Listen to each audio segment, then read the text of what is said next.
If you are starting a vertical farm and don't know where to begin or which technology would suit your needs, then reach out to the experts at Cultivatd.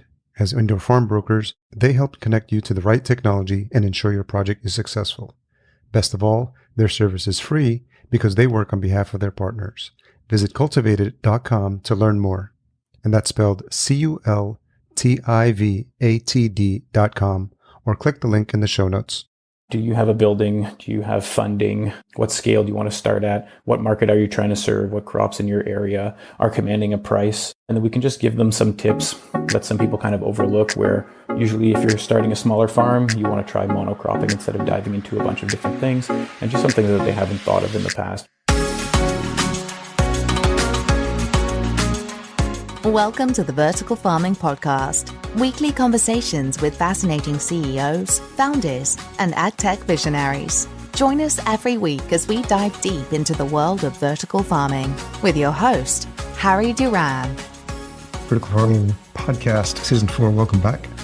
First-time listeners, you're in the right place. If you're looking for a show where we interview some of the most fascinating CEOs and founders of the leading vertical farming companies from around the world, I'm your host, Harry Duran. In case you missed last week's episode, I spoke to Scott Bryson of Orbital Farm. It's a company supplying fresh veggies, fish, vegan protein to local markets around the world. Scott has spent his life and career as a problem solver, from picking stones and baling hay in farm fields to becoming an entrepreneur at 22 and building a multi-million-dollar advertising agency over a decade. Really insightful conversation with Scott. Make sure you check that out. This week, I speak to Eric Levesque, co-founder and managing director at Cultivatd, our season sponsor, and round 2 visit from Eric. Can't say enough good things about the relationship we've had with Cultivatd, and it was great to bring Eric back for a deep dive and a revisit of what's been changing in the industry rapidly in the year since we've spoken last, and it is a insightful conversation, to say the least. We had one new review come in from Tyler. He says, great podcast with key leaders in indoor ag. I really enjoyed the guests and the discussions. Highly recommend 5 stars. Thank you for that, Tyler. Don't forget, if you'd like your review read out, head on over to ratethispodcast.com/VFP, and we'll be sure to read those out on future episodes. Okay, let's get into this round 2 conversation with Eric. So Eric Levesque, welcome back for round 2 on the Vertical Farming Podcast. Glad to be here. Thanks for having me. Yeah, so lots has been happening as of this recording, December 28th, 2021. We recently announced the news that you had completed your Series A, $3 million round. So congratulations on that. Thank you. There's a lots of places to start. Interest in anything vertical farming related seems like it's been taking off. And what's top of mind for you? And as you think about, it's probably been over a year and a half since we last chatted, and what's been buzzing in your mind? Yeah, it's got to be about a year or so since we've chatted, definitely. Yeah. This year has been pretty wild. You start a company and you set some metrics for yourself, but that's just kind of a nice dream to have for yourself. And it's been, the reception has been out of this world. I think we've really hit a sweet spot here. We've hit a niche, and the reception from everyone has just been out of this world. The service we're offering obviously is needed in this industry to, help people really succeed in purchasing farms and getting the proper education that they need. And I guess we made some assumptions of how it would go, but we've been crushing those metrics, which is a dream for any entrepreneur. Talk a little bit about those assumptions in the beginning. Like, you came into, and maybe a quick refresher for folks. Obviously, we'll direct them back to the first conversation we had together, but for people who just want the overview of the Cultivatd story and how you got started, if you want to give the abbreviated version. Yeah, so my partner and I have been in the industry for the better part of a decade. We've been in a few different startups in the space, and we realized that one of the biggest problems was that people were being pigeonholed into the wrong solution. It's really cumbersome to try to find the right information when you're getting into vertical farming and to try to find the right company for you. And so sometimes you might bump into the wrong company and go down that rabbit hole and end up purchasing a system that, although is great for something, might not be great for what you want to accomplish. And we saw so many farms closing, we kind of wanted a new way of addressing this problem. So what we did was partner with 40 or 50 of the industry's best companies to be able to offer their solutions. And so when somebody reaches out to us with their goals and what they want to accomplish, we'll have a solution regardless of what that might be. And then we even offer a farming as a service package to kind of wrap it all together, where we'll send farmers to your location for a short or extended period of time to either train or operate your farm head to toe. You mentioned this idea of like people starting and going down the wrong path. Are there some like horror stories that you heard of people that when they got started, or they had a preconceived notion about what they were expecting with a different service and it didn't turn out the way they planned? Yeah, I think there are quite a few people who are not educated properly in terms of thinking that these systems are more automated than they are. Obviously, there's a great deal of automation and the systems are wonderful, but you have to be careful in telling somebody that the system is automated when most of the time it's kind of the lights turning themselves on or off, or the doser, pumping the right amount of nutrients to the plants. But there is still quite a lot of labor that goes into the majority of these. And so I think it's less on that side of things, although that is an issue, and more in terms of, somebody wants to grow kale and basil and they go to your company and say, this is what I want to accomplish. You might know that the neighboring company does this better, but you're in business. And so you still have to suggest your products to them. And so that's why we ended up with this solution. We just kind of wanted to alleviate that issue. It's really hard to find the right stuff since everything is so new. And so when you're coming in here, we just want to make sure that whatever you want to do, if you're wanting to be a part of the solution and join this industry, we want to give you the best chance at succeeding, which is why we've partnered with companies we trust and we work well with. And so we've got something to offer to everyone. What were those early conversations like with some of these companies? There's other people that have done similar brokerage type services in the past, I would imagine. And I wonder, as you start to have these early conversations, they're trying to figure out who you are, what's your background, and what's your approach, and how you're going to treat this differently. Yeah, so we were a bit lucky in that my partner and I, like I said, had been in industry for a while. And so reaching out to most of these companies, I had worked with a good portion of them. And so we kind of all worked together. We had a pretty good reputation coming into this. And so setting up those agreements, although it's time consuming, was fairly simple. But yeah, nothing more than that. I think they kind of knew what we were aiming for. And we've had, like I said, quite a reception. Everyone has really loved the concept. We're able to offer the majority of our services for free because we get paid on the back end from the suppliers. And so it really alleviates the pressure of somebody trying to come in and thinking I might have to pay X, Y, or Z for a plan to just see whether I want to do this or not. And so that's been, I think a big portion of our success. Where do you see people have the most success when they work with you in terms of pre-work experience, business experience, farming experience? Is there like a sweet spot where when they start, like you've seen, because they have like A, B, and C, they're more likely to succeed? Yeah, so we're basically just doing all of the legwork for you. You tell us, the majority of our clients, on the small side at least, are telling us, I want to grow something, I'm not sure how to get there. And so what we do is we will tailor a solution that we feel adequately resembles what they are trying to accomplish. And then we can kind of just tailor it from there depending on what they actually want to do.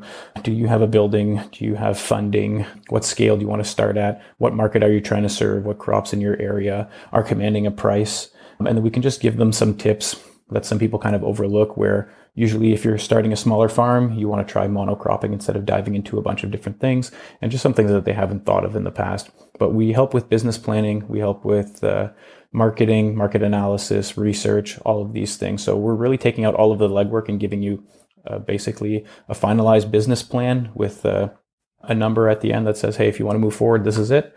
And, then you just kind of sign on the dotted line and you're off to the races. Are people expressing an interest in specific types of crops? Are you seeing trends? I think we're seeing still the majority of people for leafy greens and herbs, since that's what the systems are capable of producing. But we're seeing a lot more trending towards fruiting crops, mostly strawberries, which is kind of the next big ticket item.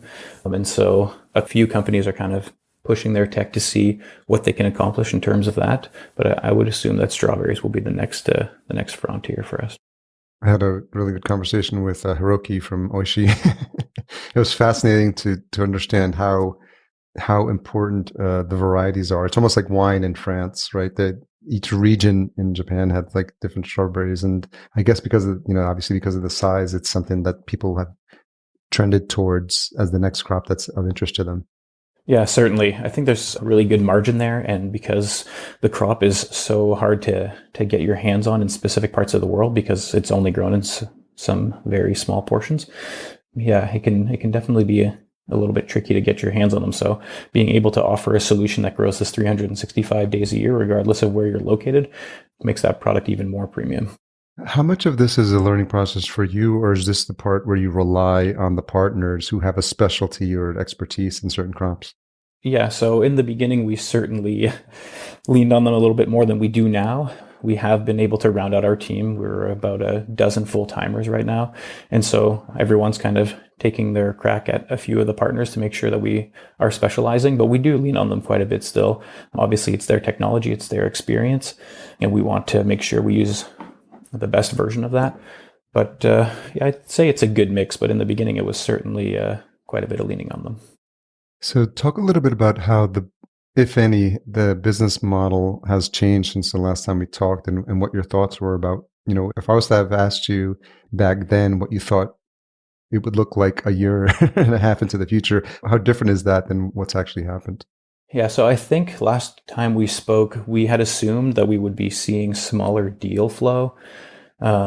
We had expected deals to be probably in the range of $250,000 to $500,000, where our average deal right now is probably $5 million plus, and we're working on quite a few mega projects of $100 million plus.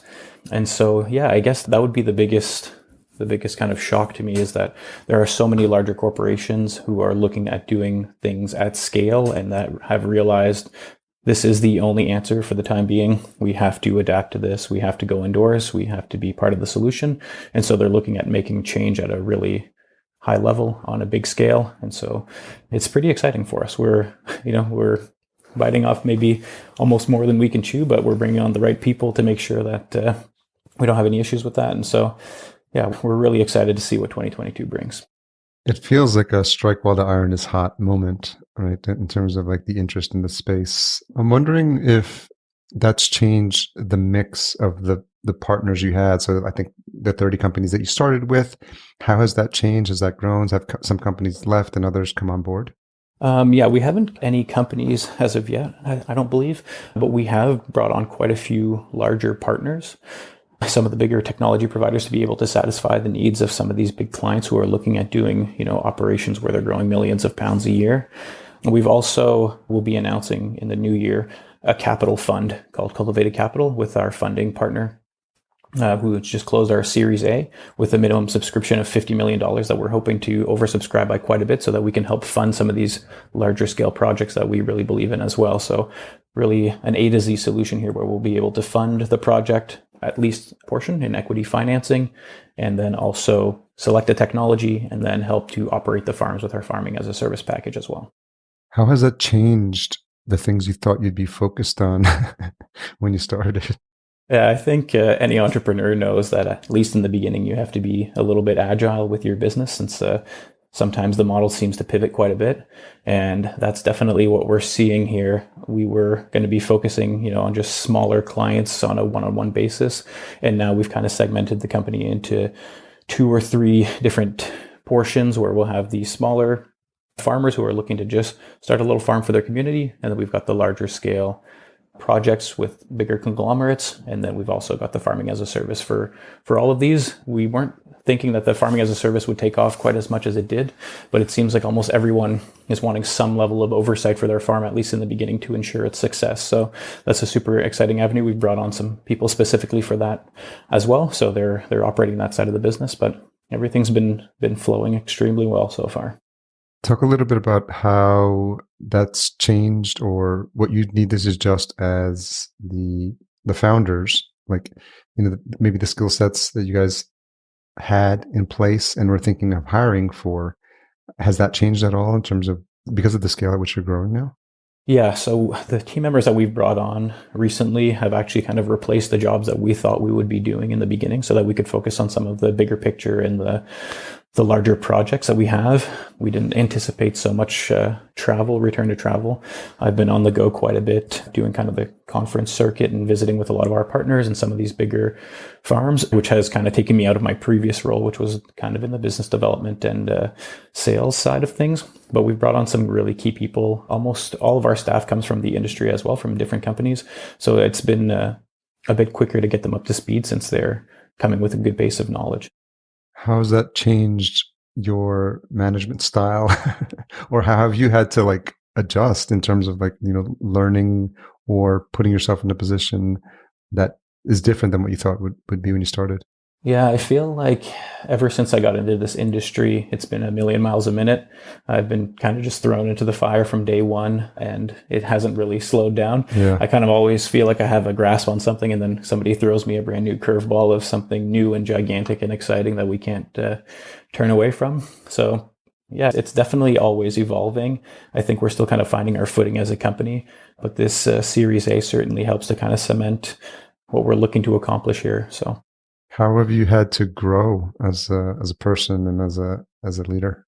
Definitely had to get a bit more organized, which is quite the task for me. Yeah. But yeah, like I said, we've hired some people to help with that specifically as well. Just manage my time better. Obviously, when you start a company, you're kind of just seeing what sticks and seeing what the market has an appetite for. But then when you raise some investment, you start to be held a bit more accountable, and you got to make sure you perform based on the metrics that you've pitched. So yeah, I think we've got the right team in place for it. I'm super excited to see what we can pull off here. How long was the process for the funding? Talk a little bit about that journey. The funding took a little while. That was an evolving discussion as well. And because the fund was a condition of the fundraise, it added some complexities there. So raising money is always kind of a complicated task, since it's always got so many moving parts. It took us probably about 4 months, which is actually not so bad in terms of how much we raise as a new company. And attaching a $50 million fund to that is quite a big deal for us, obviously, and for the industry. So 4 months might seem long, but it's actually probably pretty short in terms of a deal like this. Have you ever had experience raising that amount of money before? So we did raise a pre-seed round in, I believe, January or February, maybe right before we spoke, or that was about to close last time we spoke. Yeah. But no, that was as much as we had raised. We had different discussions with different groups, but yeah, this is the most I've raised so far. And like I said, attaching the fund, we're hoping to oversubscribe to 200 to 500 million, fingers crossed, so that we can really make a dent in the industry and make a big splash this year.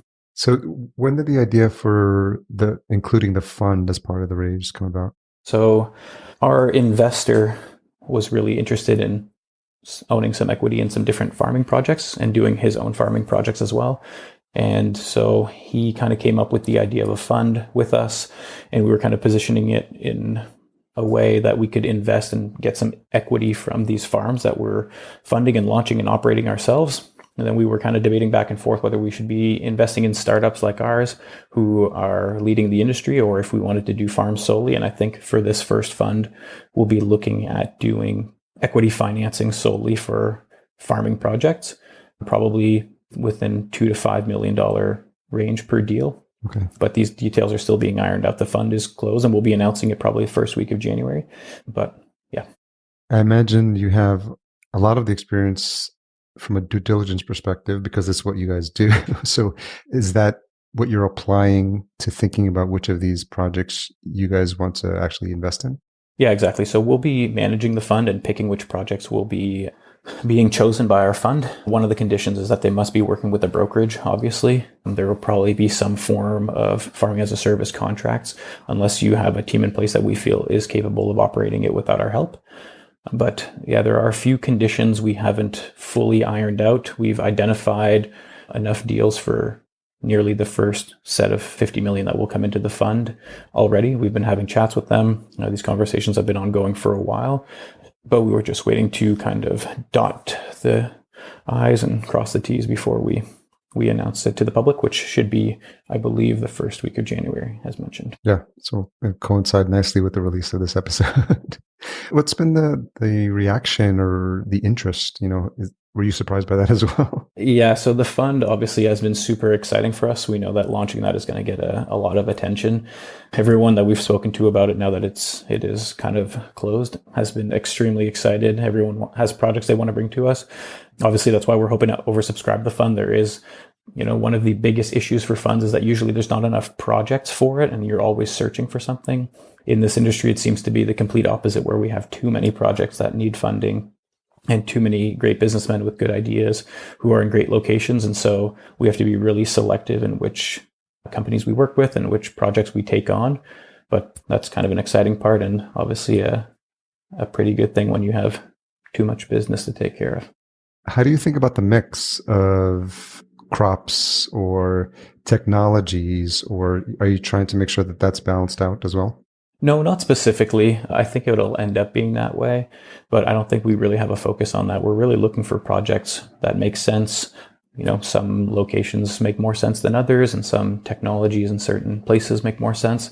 And so we're just making sure that we're doing our due diligence and vetting the partners and the people bringing these projects to us to make sure that they have the best chances of success. Are you starting to see overlap in terms of multiple similar type projects existing in the same region, and you have to be selective about which ones you help support?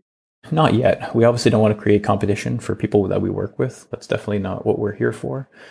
But I think for the time being, there's still so much appetite for vertical farming and such a need for produce to be grown in these locations that even if we were to deploy multiple farms in the same location, they still wouldn't really be affecting each other. That's one of the most common misconceptions about indoor farming, is that if somebody puts a small farm in a city of 100,000 people, then there can't be another one, when they could actually be a dozen. They probably wouldn't even really be aware of each other's existence. Yeah, I think the biggest analogy people can think of is just multiple big chain supermarkets existing in the same, or even like a CVS across from a Walgreens. Yeah, exactly. It's the same type of vibe. How much of that is an education process for people that are worried about competition?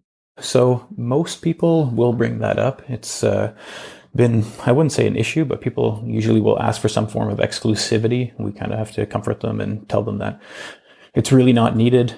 There have been deals with some companies for exclusivity in a certain region based on aggressive expansion plans.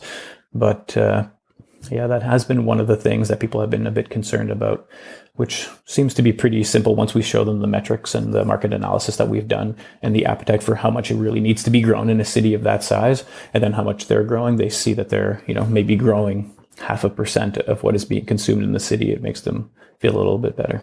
And how much of the support do they get from you versus the partners they eventually get connected with when it comes to the marketing aspects as well? So I'd say it would depend on the partner, but for the most part, it's probably about 50-50. We offer ongoing support for the lifetime of the farm on our end, and most of the companies are pretty good at doing that as well. So we just want to make sure that they're fully supported. Depending on what level of help they require, there can be some fees to that, like the farming as a service. Obviously, if we're sending somebody to your location, that's a paid service. And then if you want a business plan or some market analysis or help with research, usually we just quote based on the size and scope of the project. So you've been doing a lot of travel recently. I think we had to work a couple of times to get this scheduled because you were in Dubai. So what's been the itinerary the past year? Where have you been traveling to? So I just came back from Dubai recently. I'm actually leaving for Texas in a few days here for the next few months, try to escape this Canadian winter. So that's pretty exciting. But I've been mostly in Canada and the States doing some of the conferences and meeting up with our partners that we didn't have a chance to visit with during COVID.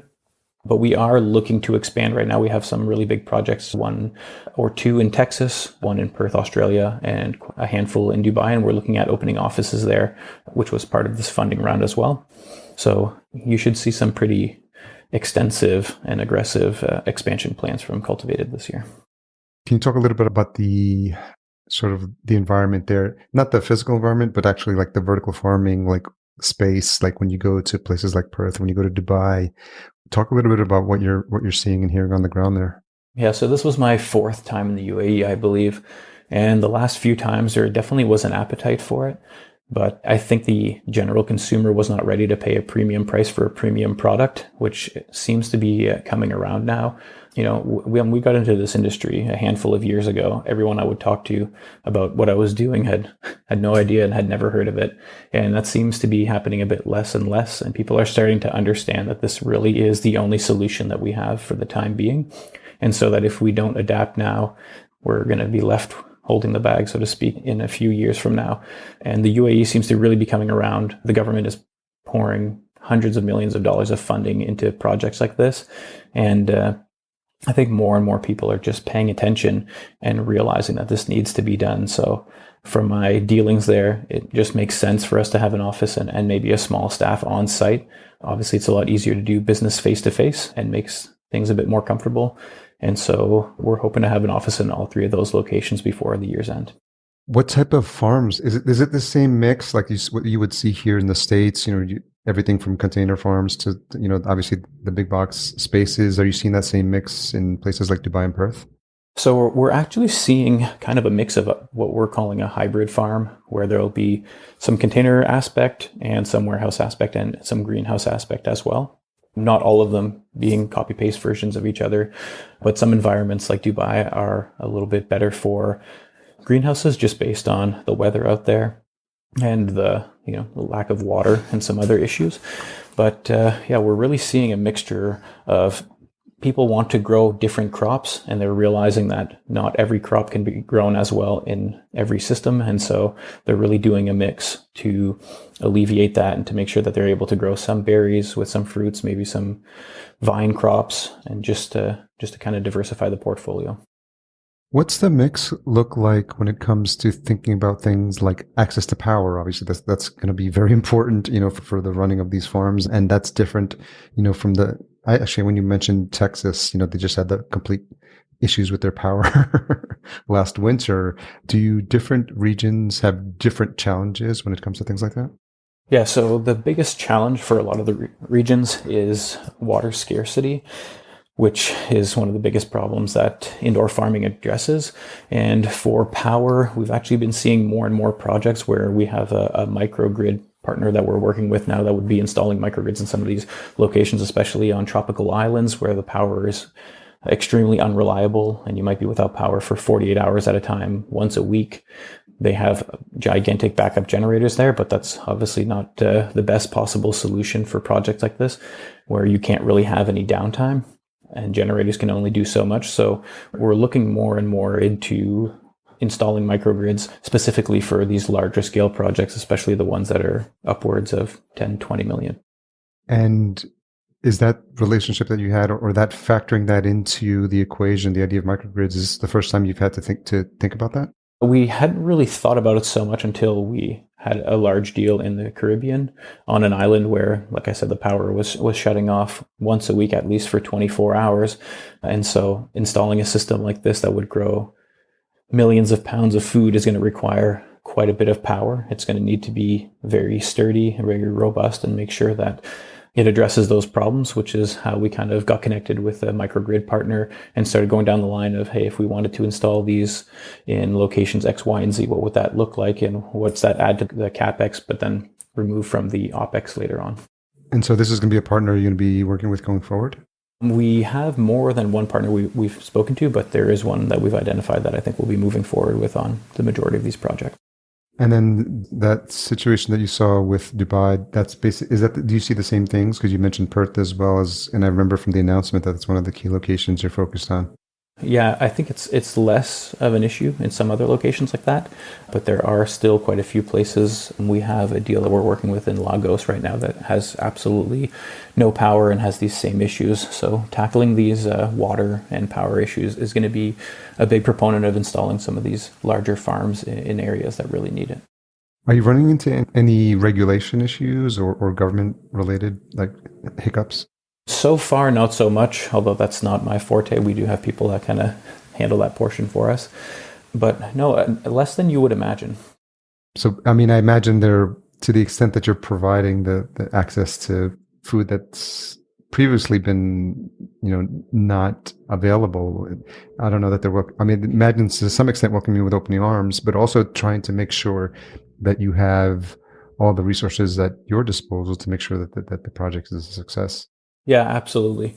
And that's why we brought people on to the team for the farming as a service side that are kind of identifying even more at scale all of these metrics and all of these things that need to be accounted for, which includes obviously sending people in visas and power and all of these things that sometimes are overlooked when you just kind of see the grand scale of a project and you say, wow, it would be great to deploy a farm in Lagos and, feed 1 million people, but that's going to require 100 people to operate the farm. It's going to require the microgrid partner. It's going to require visas and accommodations, travel. Where are we putting these people? Where are they going to live? What's the term? What's all these other issues? So that portion, like I said, we've brought somebody on specifically for that, which has helped us greatly to kind of flush that out and determine what that's going to take. But yeah, it is quite a bit of work. But in terms of regulation, it's been simpler than I had previously anticipated. Where are you being personally pushed out of your comfort zone because of the rate of this growth? I'm generally pretty easygoing, so I kind of tend to go with the flow. I've had it pretty easy this far, especially with this company. The staff I have around me is fantastic. I definitely wouldn't be here without them. I haven't been pushed out of my comfort zone a bit too much. Honestly, doing some stuff like this in the limelight is a little bit odd for me. Definitely not something I would have wanted to do previously, but yeah, it's honestly, everything's been so good. It's hard to find something to complain about. How do you think about the mix of the team that you have to build to sustain this growth and to ensure that everything, all the moving parts, especially now different locations, I don't know if these are things that you thought of when you started, but I imagine there's some different things that are top of mind for you than they were maybe a year and a half ago. Yeah, certainly. So we mostly assumed we would become kind of a sales and marketing team. And that's kind of the focus that we had with our original staff members. Obviously, this farming as a service is a gigantic endeavor that will require hundreds of employees for these locations, the majority of which we hope to find wherever we deploy these farms. We have started warm pooling. We have open applications for farm tech operators and some other roles that you can apply for directly on our website or through our LinkedIn.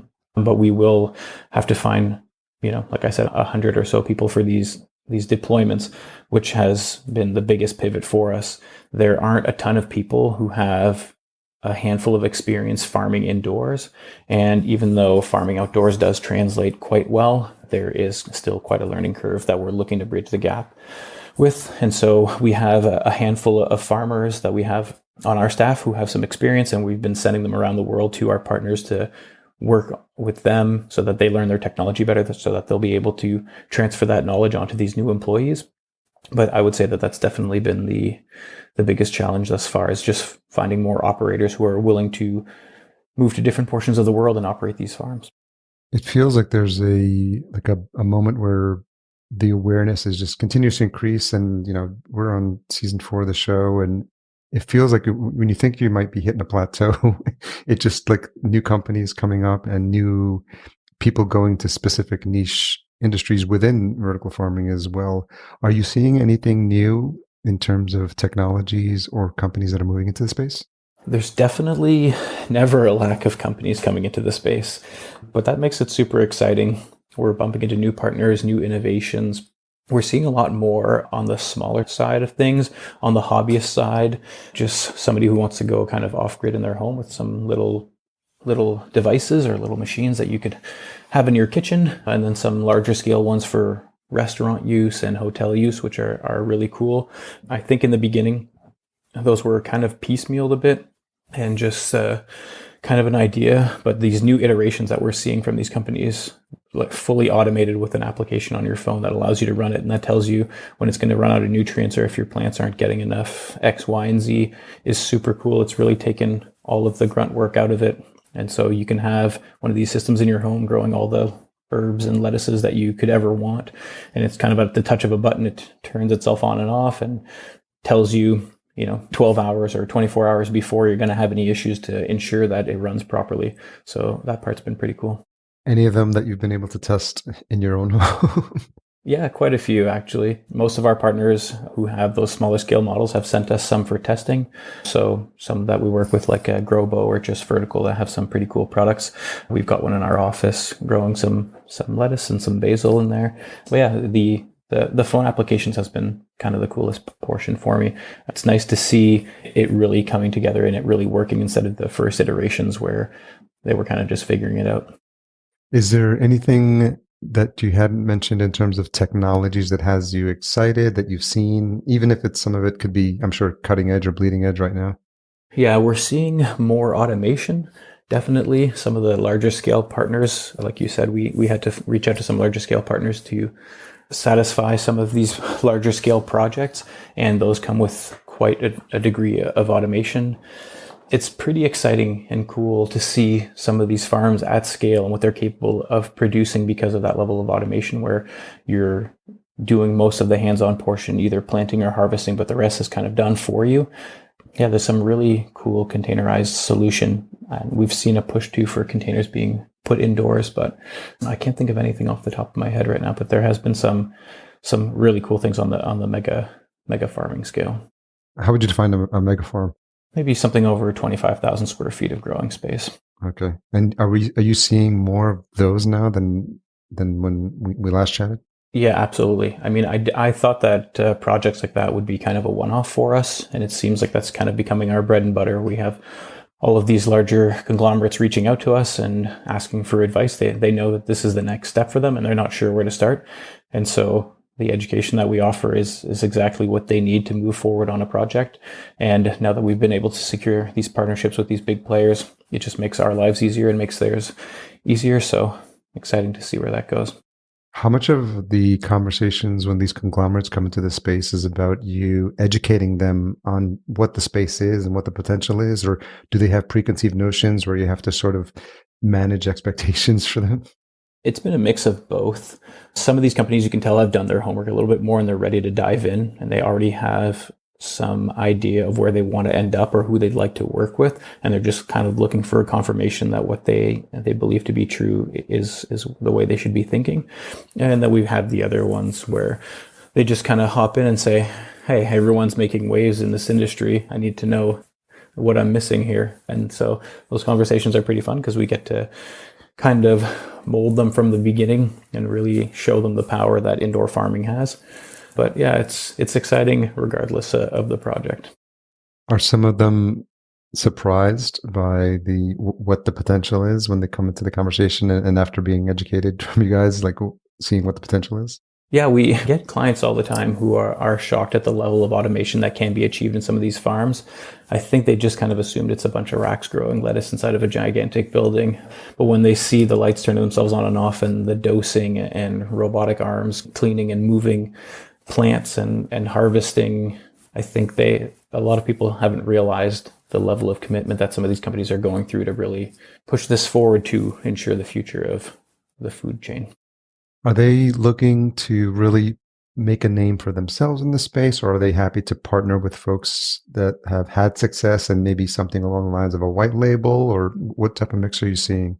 Yeah, we're seeing a bit of everything when it comes to that. Different companies have different end goals here. Some are looking to shorten their chain from food to fork. We're seeing a lot of grocery store chains that want to have their own kind of white labeled products. Most of them, luckily for us, are not willing or wanting to operate their own farms. They're just looking to, understand why this would make more sense for them and how this would get them a better bottom line with healthier, safer produce that could be labeled under their umbrella, which is obviously a big factor for them. And that's kind of the majority of what we've been seeing. Everyone wants to have their own kind of solution and not have to rely on a third party or fourth party to ensure that their lettuce or basil is getting to their store. They're dealing with such astronomical numbers. And some of these are importing from so far away. It's been such a problem pre-COVID. And I think COVID just shed some light on how poor the supply chain really is, especially in terms of food and how fragile it is because of how short the shelf life of produce is. And so this is a problem that they've realized needs to be addressed now. And they're thinking, instead of having somebody else do it, how can we do it? Do you see that when after those conversations that and the light goes off in their head, like they get excited at the potential for what's available, but also coming out with different ideas than they had when they started the conversation with you? Most of them, yeah. So it's a little tricky to say because we have so many different active projects. Yeah. But yeah, most people, when they want to dip their toe and they're just kind of wondering what can be grown and what is the scale, I think people don't realize that we are really capable of going to scale now. And the industry is progressing so much faster than most others. The technology and the money that's being put behind all of these ideas is out of this world. You really have to see some of these farms and see some of these technologies to believe it. And so once we can show them that, it's really opened their eyes to what they're capable of accomplishing, especially with the budget of some of these larger companies that are already dominating the market for fruits and vegetables. And I think it's just kind of a no-brainer for them to slowly pivot into a mix of traditional ag and indoor ag for their products. Given the pace at how everything is moving and the fact that you have a front row seat to, a lot of these big projects starting, if you had to sort of pull out a crystal ball and we're having this conversation like a year from now, like how do you see the space evolving? Yeah, it's hard to say. The shelf life, I mean, the projects that we're seeing right now, the sales cycle is pretty lengthy. Obviously, if you're trying to execute a $100 million project, that's not a 3-week scenario. So we're seeing somewhere between 6 and 18 months for the majority of these projects, and then even longer for some of them. 18 months could mean a project is executed on paper, but then a building still has to be built and the technology manufactured and shipped and ordered and then turned on, and we have to show them how it works before they really get any traction there. So we could be looking at 24 plus months before some of these larger projects hit the ground. So it's exciting to see what that'll turn up to be. But yeah, I think we're going to be seeing a lot more press releases and a lot more splashes from some of these larger companies who are diving headfirst into vertical farming. If you had to guide them on things to look out for or to be concerned with or things they should have on their radar, because as we all know, a lot can change in 24 months. Just look at the past 24. Do you think about those things or do you prepare for those things or can you?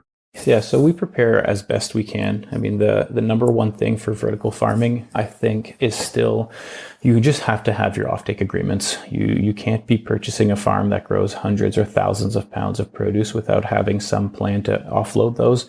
I mean, obviously the shelf life of produce grown in an indoor farm, it travels a lot less, so it will last a lot longer. But if you don't have a plan to get rid of your lettuce somewhere, it's not going to be a great scenario for you. So we really preach to have that done, tell your story properly so that you're able to command the price that you're looking for. And for some of these larger scale players, they have the luxury of purchasing their own produce because they own a grocery store chain or what have you. But yeah, other than that, we just really preach proper operations. You have to have the right team in place to make sure that if you have any issues with your system, you know how to address them right away, which is what we're looking to really solve with this farming as a service. And those are the two biggest keys, I believe. And how do you think Cultivatd's role in this is changing and evolving? And how do you think about like the mix of specialties and experts that you start to need in order to grow at this scale? Yeah, we definitely did not anticipate we would need so many experts so quickly. Luckily, we have been in the space for a while, and so we've been able to lean on some of the resources that we thought we could wait a little bit longer to lean on. But we know quite a few people. We do know a lot of operators. And the nice thing is that with this space booming the way it is, there are so many people who want to become an operator and who want to become knowledgeable in this space to operate farms, and they see the opportunity that brings them. And so it's not been hard for us to find candidates willing to go and operate these farms. It's just looking towards the future of how do we train them properly to ensure that whoever goes to this location is capable of operating the farms that we're sending them to. So for the time being, we've got a handful of true experts who have a lot of hands-on experience and some, education into these farms. So we're sending them with people who have not been trained or have very little experience, and they will be trained by the expert, and then the expert will keep moving from location to location and training these new employees who are looking to get into vertical farming. Do you see that that's one of the spaces where if that doesn't keep pace with the growth, the education and the training and the job pool, like, because to your point, I think you said there's 100 jobs opening across what we just talked about, but it feels like there's a big need for education, a big need for people being trained and well trained and qualified in the space. Yeah, so we're actually looking to potentially open up a hybrid farm that we're going to turn into kind of a vertical farming university, hopefully this year. That's kind of an ambitious plan that we have with everything else that we have on our plate, but something that we've been discussing for a little bit here.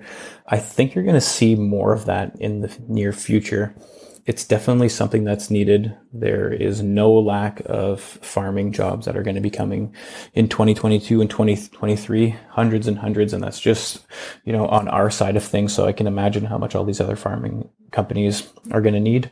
And so I think that education proponent is really huge. And we're looking at different avenues of addressing that. There are some platforms online where you can get some education, like Upstart University that I'm aware of, but there needs to be something more for people coming into the space so that they can really dig their teeth in it and better understand what they're getting themselves into.